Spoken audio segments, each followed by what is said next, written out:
लीजिए ब्रिटेन जाना होता तो हम इस मार्ग का यूज करते थे, और ये जो मार्ग है बड़ा भयानक मार्ग था। इसका नाम है आशा अंतरिप मार्ग।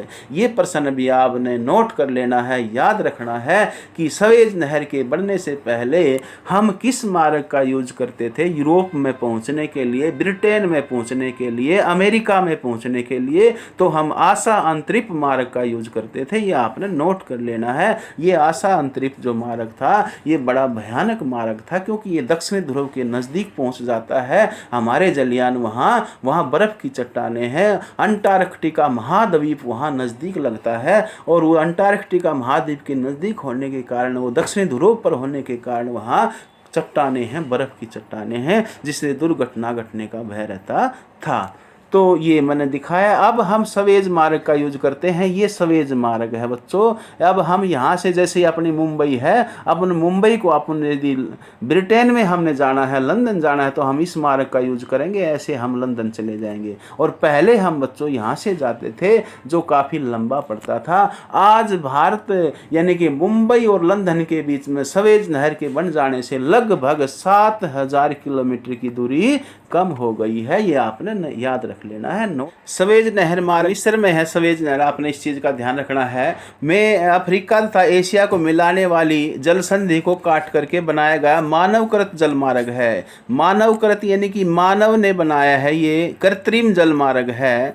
जो नहर होती हैं वो सभी कृत्रिम होती हैं, आपने ध्यान रखना है, जबकि जो नदियाँ होती हैं वो प्राकृतिक होती हैं।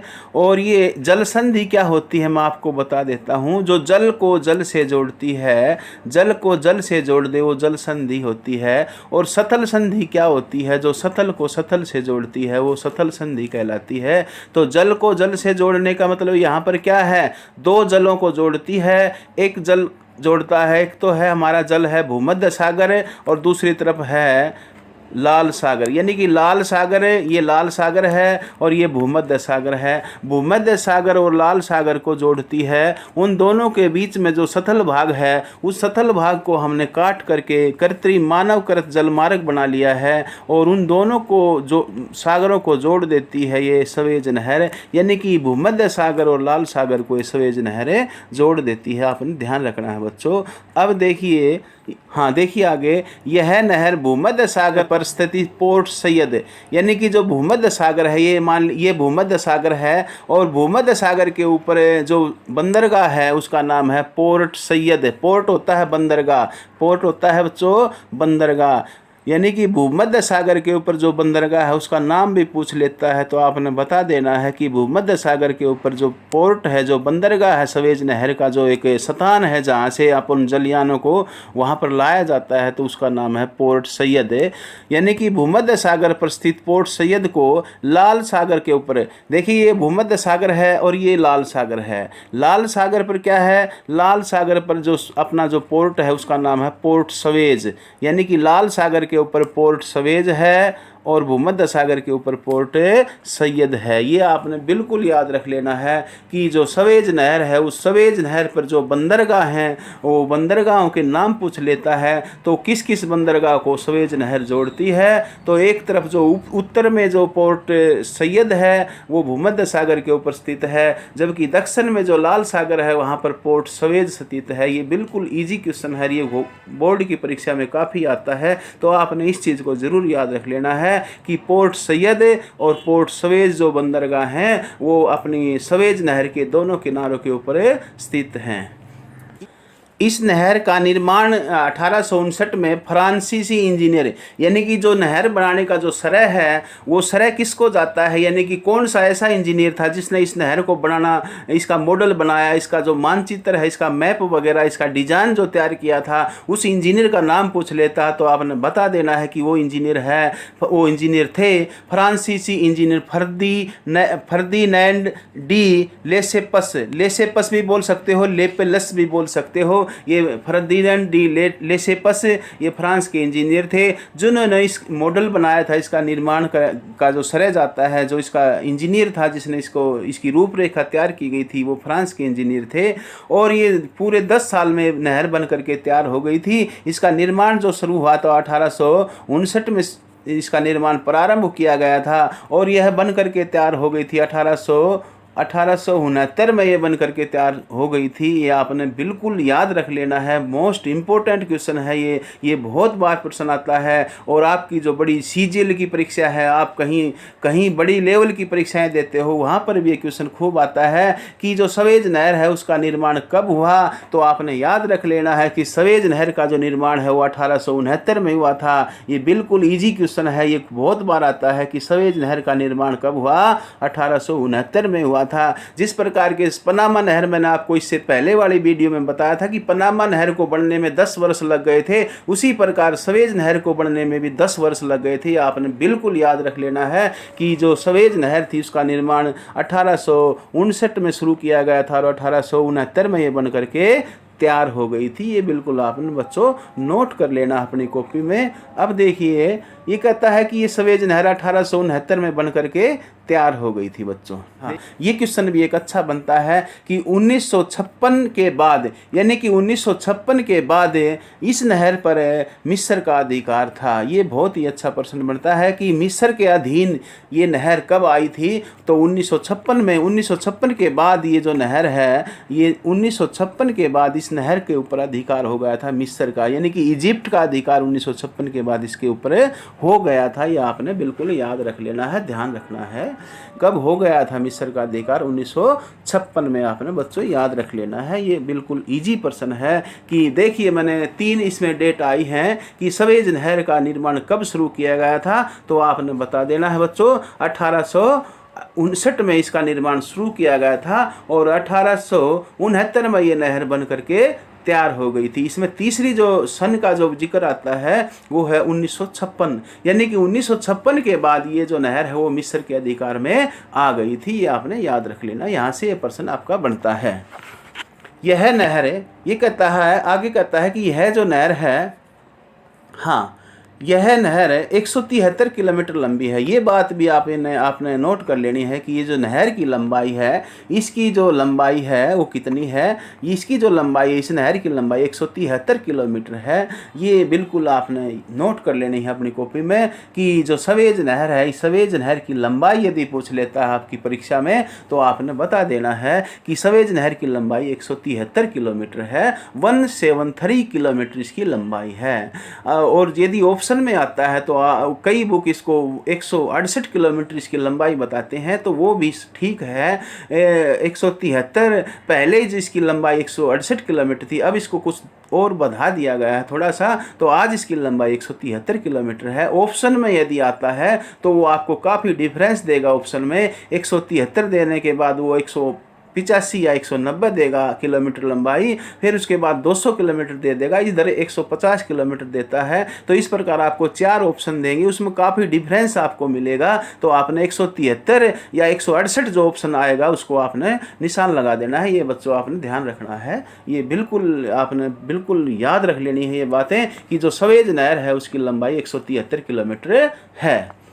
इसकी औसत जो गहराई है, इसकी जो गहराई है यानी कि ये खोदी गई है जो नहर, नीचे हमने मशीनों से इसको खोदा गया है, तो इसकी जो गहराई है वो 16.15 मीटर। ये एक्यूरेसी है बिल्कुल। ये काफ़ी बुकों में मैंने अध्ययन किया है सवेज नहर का, उन बुकों में देखा है कि इसकी जो गहराई दी गई है वो 16.15 मीटर ही है इसकी गहराई। और इसकी चौड़ाई बिल्कुल ईजी है। इसकी जो चौड़ाई है वो अधिकतम चौड़ाई 365 मीटर है। ये जो 365 है ये आपको याद हो जाएगा क्योंकि एक वर्ष में 365 दिन होते हैं एक साल में, तो ये आपको इजी हो जाएगा याद करने में कि इस नहर की जो लंबाई है वो 173 किलोमीटर है, जबकि इसकी जो गहराई है वो 16.15 मीटर है, जबकि इसकी औसत चौड़ाई है वो 365 मीटर है। ये आपने बच्चों अपनी कॉपी में नोट कर लेनी है, याद रखना है इसको, ये आ सकता है आपकी परीक्षा में।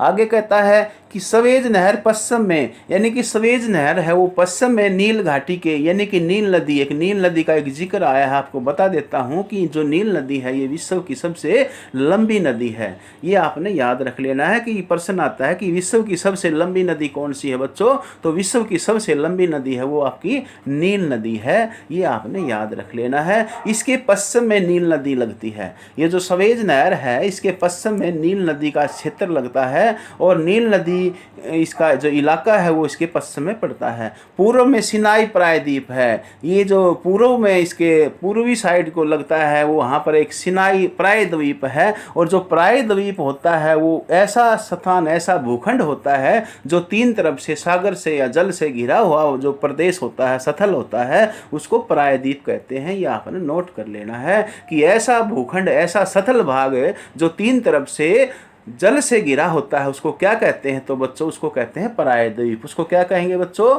प्रायद्वीप कहते हैं। ये आपने नोट कर लेना है कि प्रायद्वीप की यदि परिभाषा पूछ लेता है कोई तो आपने बता देना है कि तीन तरफ से जो वो भूखंड है, जो तीन तरफ से जल से घिरा हुआ होता है, उसको प्रायद्वीप कहते हैं। और ये जो चित्र है 8.13 में इसको दिखाया गया है। मैं आपको ये चित्र दिखा देता हूँ पहले बच्चों। ये जो चित्र है हमारा सिनाई का, प्रायद्वीप का, मैं आपको दिखाता हूँ। देखिए ये आपको दिखाई दे रहा है, आपको जो मानचित्र जो दिखा रखा है हमने, इसमें देखिए आप ये जो सवेज नहर का, ये हमारे देखिए ये लाल सागर है, ये लाल सागर है, ये भूमध्य सागर है, ये ऊपर वाला भूमध्य सागर है, नीचे वाला लाल सागर है।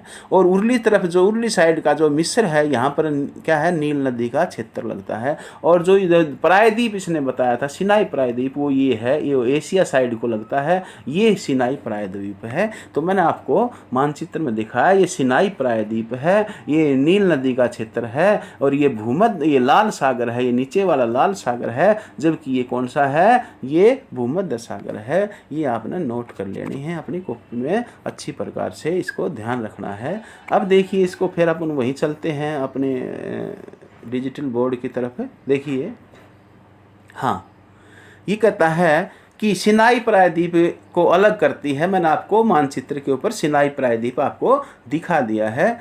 इस नहर के मार्ग में कुछ खारे पानी की दलदली झीलें हैं। ये जो नहर हमने बनाई गई है, सवेज नहर, जो भूमध्य सागर और लाल सागर को जोड़ने के लिए बनाई है, इसमें कुछ दलदली झीलें हैं। वहाँ उनमें उन झीलों में 3 झीलें हैं, ये भी याद रख लेना है। जो झीलें हैं कितनी हैं? इस सवेज नहर के बीच बीच में आती हैं झीलें, और वो खारे पानी की झीलें हैं। ये भी आपने याद कर लेना है, कॉपी में नोट कर लेना है कि सवेज नहर के बीच में कितनी झीलें आती हैं। तो कुल 3 झीलें आती हैं, और वो जो तीनों झीलें हैं वो खारे पानी की झीलें हैं। और उसमें पहली जो झील है मजाला, एक झील का नाम है, जो सीक्वेंस में इसको बताता है कि जो उत्तर में है उसका नाम मजाला है, और जो उसके बीच में है उसको तिमसा झील है, और जो नीचे है उसको लिटिल विटल झील कहते हैं। ये 3 झीलें हैं। ये देखिए फिर मैं आपको बता देता हूँ, ये 3 झीलें देखिए एक बार। ये 3 झीलें हैं हमारी उसमें सवेज नहर में। पहले वाली झील जो उत्तर में है उसको मंजाला झील कहते हैं, और बीच में है वो तिमसा झील है, जबकि दक्षिण में वो है लिटिल विटल झील है। तो कुल मिलाकर के 3 झीलें भी लगती हैं सवेज के मार्ग में। सवेज नहर के जब खोदी गई थी तो उसके वहाँ पर 3 झीलें भी वहाँ स्थित हैं। ऊपर वाली जो झील है उसको मंजाला झील कहते हैं, बीच वाली झील को तिमसा झील कहते हैं, और उससे नीचे वाली झील को लिटिल विटल झील कहते हैं। ये आपने ध्यान रखना है, नोट कर लेना अपनी कॉपी में। फिर ये कहता है अपने को, कहता है कि उत्तर में से दक्षिण की ओर इस नहर के कई पतन बने हुए हैं। देखिए जो नहर है इसके साथ साथ में छोटे छोटे नौकाओं को हम वहाँ पर ठहराने के लिए छोटे छोटे पतन बनाए गए हैं, बंदरगाह भी बनाए गए हैं। इसके उत्तरी छोर पर तो मैंने बता दिया, उत्तर में तो मैंने आपको बताया था कि भूमध्य सागर के ऊपर पोर्ट सैयद है, और जो लाल सागर है वहाँ पर पोर्ट सवेज एक बंदरगाह। मुख्य बंदरगाहें 2 बंदरगाह हैं, लेकिन इसके दोनों तरफ छोटी छोटी बंदरगाहें और भी हैं, पतन हैं, जहां पर नौकाओं को भी माल लादा जाता है, माल को उतारने के लिए व्यवस्था की गई है। ऐसी कुछ बंदरगाहें हैं। देखिए क्या है, सवेज के मध्य में इस्माइला, सवेज जो नहर है उसके मध्य में क्या है? इस्माइला है। देख लिए, मैं इस्माइला में आपको यहाँ दिखा देता हूँ बच्चों। इस्माइला देखिए, ये है इस्माइला, ये सवेज नहर के बीच में ये इस्माइला है, आपको दिखाई दे रही है। ये इसके बीच में पड़ती है इस्माइला। और देखिए ये आपको, और मैं आपको समझा देता हूँ। देखिए बच्चों कि ये, हाँ देखिए ये नील नदी का डेल्टा है, ये ऊपर ये नील नदी का ये डेल्टा है, यहाँ नील नदी है जो विश्व की सबसे लंबी नदी है। और ये पोर्ट सैयद है जो भूमध्य सागर के तट के ऊपर, यानी कि एक बंदरगाह है जो उत्तर में है ये सवेज नहर के। ये सवेज नहर देखिए आप, ये सवेज नहर है। और इस प्रकार नीचे चलेंगे आप इसको, नीचे जो लाल सागर है उसमें मैं आपको बंदरगाह दिखा देता हूँ। पोर्ट सवेज जो बंदरगाह है वो कहाँ है, वो लाल सागर में पड़ती है। ये लाल सागर देखिए, ये लाल सागर है ये, और ये पोर्ट सवेज ये लाल सागर में स्थित है। इस प्रकार ये हमारी जो बंदरगाह का हमने मानचित्र देखा। एक और चीज़ मैं आपको बता देता हूँ बच्चों कि ये जो देखिए हमारी जो पूरी सवेज नहर है, इस सवेज नहर के साथ साथ एक रेलवे लाइन भी गुजरती है। ये रेलवे लाइन है इसके साथ साथ, ये क्या है, ये रेलवे लाइन है इसके साथ साथ, सवेज नहर के साथ साथ क्या है बच्चों, रेलवे लाइन है। रेलवे लाइन इसके साथ साथ गुजरती है। ये देखिए डार्क डार्क दिखा रखी है, ये क्या है, ये रेलवे लाइन है। ये रेलवे लाइन है इसके बिल्कुल नहर के पैरेलल। कई बार आपने देखा होगा गाँव में, इधर उधर शहर में कहीं जाते हैं तो कोई नहर होती है, वो नहर के साथ साथ एक, या सड़क के साथ साथ एक रेलवे लाइन भी बिछा दी जाती है और उसको बिछाने में आसानी रहती है। तो इसके साथ साथ एक रेलवे लाइन भी बिछाई गई है। ये बच्चों आप ये भी आपने बच्चों ध्यान रखना है। अब सवेज नहर का जो महत्व है वो देख लेते हैं। वास्तव में सवेज नहर, देखिए मैं आपको समझाता हूँ कि सवेज नहर के बढ़ने से जो यूरोपियन जो देश हैं, एशियाई देश हैं, उन देशों को काफ़ी महत्व, काफ़ी लाभ, काफ़ी फ़ायदा पहुँचा है। ये जो पश्चिमी यूरोपियन जो देश थे वो पहले आशा अंतरिक्ष मार्ग का यूज करते थे, जो अफ्रीका के दक्षिण में भयानक जो मार्ग था, उस अफ्रीका के दक्षिण से आशा अंतरिक्ष मार्ग का यूज करते थे। और उस मार्ग से उनको काफ़ी लंबा रास्ता तय करना पड़ता था। और अब सवेज नहर के बन जाने से क्या है, उनको काफ़ी लाभ हुआ है। एक तो समय बच गया उनका, और एक उनका जो पैसा है वो भी बचा है। देख लेते हैं इसके क्या क्या महत्व है। देखिए बच्चों, सवेज नहर का महत्व। सवेज नहर का निर्माण मानव की उद्यम अक्षमता का प्रकृति के ऊपर विजय अनूठा उदाहरण है। आपने ज्योग्राफी में दो विचारधारा आपने पढ़ी थी, एक निश्चयवादी विचारधारा, एक संभववादी विचारधारा। तो ये जो सवेज नहर है ये संभववादी विचारधारा, यानी कि जो फ्रांस के जो विचारधारक थे, विडाल डी ला ब्लास, एल फेवरे, जीन ब्रून्स, उनकी विचारधारा थी कि हमने प्रकृति के ऊपर विजय प्राप्त कर ली है, और वो संभववादी विचारधारा थी। और उसका एक अनूठा उदाहरण ये प्रस्तुत करती है सवेज नहर बच्चों।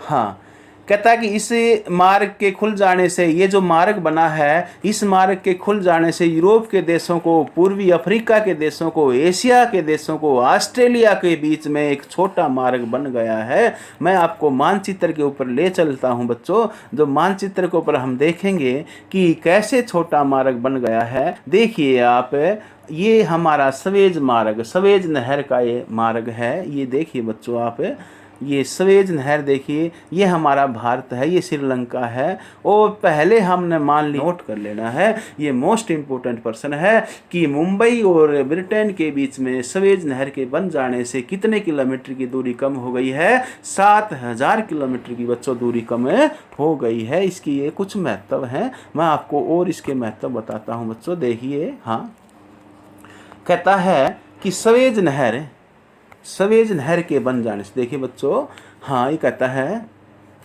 इस मार्ग के खुल जाने से यूरोप और यूरोपीय देशों को पूर्वी अफ्रीका और ऑस्ट्रेलिया के विभिन्न मार्ग छोटा हो गया है। काफ़ी छोटा, मैंने आपको बताया कि पहले आशा अंतरिक्ष मार्ग का यूज करते थे।